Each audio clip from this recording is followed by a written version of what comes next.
አንድ ድልድይ ከ2000 ዓመት በላይ የቆየ በላዩ ላይ ሰዎች የኖሩበት ንጉሳዊ ቅጣት የተፈጸመበትና አንድ ቀን ፈርሶ ወደ አሜሪካ የተሸጠ እርሱ ታዋቂው የለንደን ብሪጅ ነው። ሰላም ውድ ተመልካቾቼ፣ ዛሬ ስለ ታዋቂውና ታሪካዊው የለንደን ብሪጅ አብረን እንመለከታለን። ለንደን ብሪጅ መጀመሪያ በ50 አኖ ዶሚኒ የተገነባ በሪቨር ቴምስ ላይ የተገነባው ይህ ድልድይ የከተማውን ንግድና እድገት መሰረት ነበረ። ይህ ማለት ዛሬ ያለው ድልድይ ብዙ ጊዜ ተቀይሯል ማለት ነው። በ1666 በግሬት ፋየር ኦፍ ብሪቴን ጊዜ የተገነባው ብዙ ክፍል ተቃጠለ። እስቲ ያስቡት፣ ድልድይ በእሳት በጦርነትና በጊዜ ተፈትኖ እስከ ዛሬ ድረስ ቆይቷል። አዎ፣ በመካከለኛው ዘመን ለንደን ብሪጅ ላይ ቤቶች፣ ሱቆች፣ የንግድ ቦታዎች ነበሩ።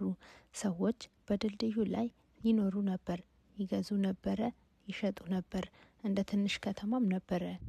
በ1300ዎቹ ዘመን የተቃዋሚዎች ራሶች በድልድዩ ላይ ይታዩ ነበር።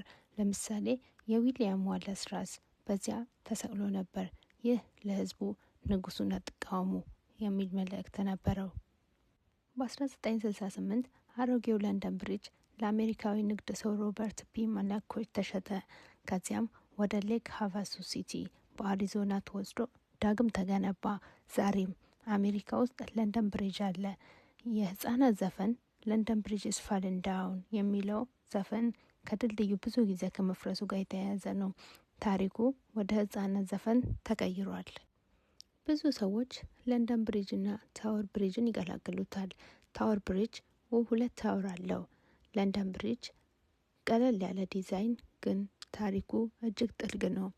መብራት የሚያበራ ድልድይ፣ ውሃ ላይ የሚያንጸባርቅ የመብራት ጥላ፣ አጠገቡ ያለው ውብ ታወር ብሪጅ በሌሊት እጅግ ያበራል።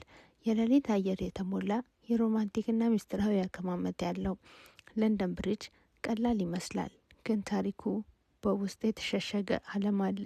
በቀን ሰላም፣ በሌሊት ሚስጥር።